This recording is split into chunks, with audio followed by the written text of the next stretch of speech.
Magandang araw mga kababayan.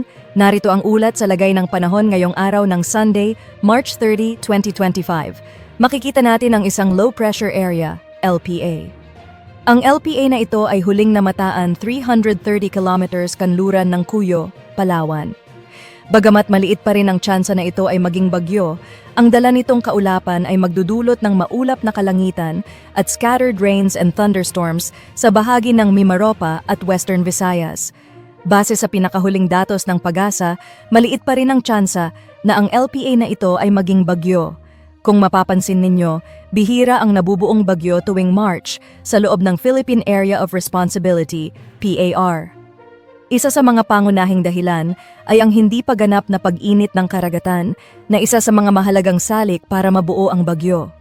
Bukod sa LPA, may mga kaulapang nakikita sa silangang bahagi ng bansa na dulot ng easterlies o hanging nagmumula sa karagatang Pasipiko.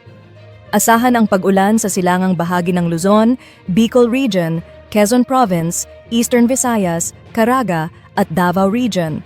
Sa nalalabing bahagi ng Luzon, magkakaroon ng isolated rains and thunderstorms. At narito ang forecast ng temperatura. Lawag ay mula 25 hanggang 32 degrees Celsius. Sa may Tuguegarao ay mula 24 hanggang 34 degrees Celsius. Baguio City ay mula 17 hanggang 26 degrees Celsius. Metro Manila mula 25 hanggang 33 degrees Celsius. Tagaytay hanggang 31 degrees Celsius. Legazpi City hanggang 30 degrees Celsius. At sa Puerto Princesa mula 25 hanggang 32 degrees Celsius. Sa Visayas, makararanas ng scattered rains and thunderstorms ang Western at Eastern Visayas dulot ng LPA at easterlies. Ang Central Visayas naman ay magkakaroon ng isolated rain showers and thunderstorms. Ang temperatura sa Tacloban ay mula 25 hanggang 31 degrees Celsius, Cebu, mula 26 hanggang 32 degrees Celsius, Iloilo, mula 25 hanggang 32 degrees Celsius. Sa Mindanao, malaking tsansa ng pag-ulan ang mararanasan sa Caraga at Davao Region dulot ng easterlies, habang medyo mainit na panahon ang mararanasan sa ibang bahagi ng rehiyon. At ang temperatura sa Cagayan de Oro ay mula 24 hanggang 32 degrees Celsius, Zamboanga City, mula 24 hanggang 33 degrees Celsius, Davao City, mula 26 hanggang 33 degrees Celsius. At sa ating heat index, kahapon, naitala ang pinakamataas na heat index sa Laoag City, Ilocos Norte, na umabot sa 43 degrees Celsius na nasa danger category. Sa Batac, Ilocos Norte, umabot ito ng 42 degrees Celsius. Ang Metro Manila naman ay nakaranas ng heat index na nasa 36 to 37 degrees Celsius.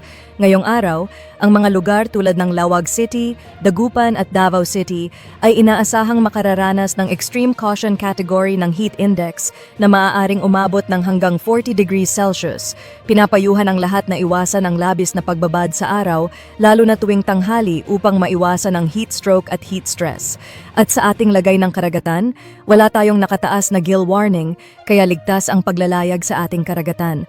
Gayunpaman, mag-ingat ang mga mangingisda at maliliit na bangka sa Northern Luzon, kung saan inaasahan ang katamtaman hanggang maalon na karagatan. At yan ang ating latest weather update. Salamat sa inyong panunood. Huwag kalimutang mag-like, mag-share at mag-subscribe para lagi kayong updated sa mga ulat ng panahon. Pindutin na rin ang notification bell para sa real-time updates. Maraming salamat at mag-ingat po tayong lahat.